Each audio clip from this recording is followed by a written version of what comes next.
अमरावती लोकसभा मतदारसंघातील रावळगाव तालुका अचलपूर येथील शेतकऱ्यांच्या शेतात पेरणी केलेले बियाणे न उगवल्याने शेतकरी हवालदिल झाले आहेत। या गंभीर प्रकरणाची दखल घेत खासदार बळवंत वानखडे यांनी थेट शेतकऱ्यांच्या बांधावर जाऊन पाहणी केली।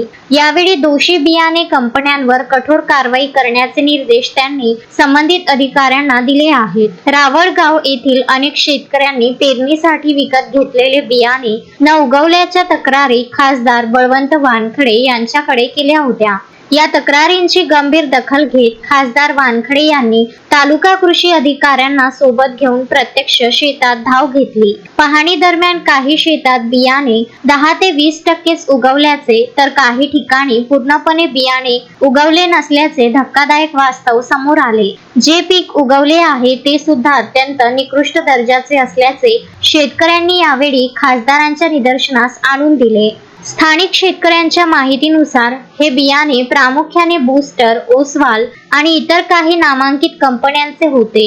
ऐन हंगामात बियाणे न उगवल्याने शेतकऱ्यांवर दुबार पेरणीचे मोठे आर्थिक संकट ओढावले आहे। शेतकऱ्यांची व्यथा ऐकून घेतल्यानंतर खासदार बळवंत वानखडे यांनी तात्काळ जिल्हा कृषी अधिकाऱ्यांशी संपर्क साधला। शेतकऱ्यांचे नुकसान करणाऱ्या संबंधित बियाणे विक्रेत्या कंपन्यांवर त्वरित गुन्हे दाखल करावेत असे स्पष्ट निर्देश त्यांनी प्रशासनाला दिले।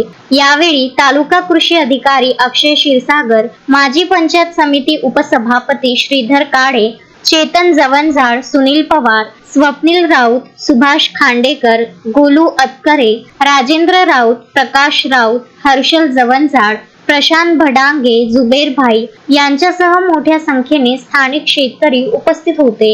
Vidarbha news bureau, Achalpur.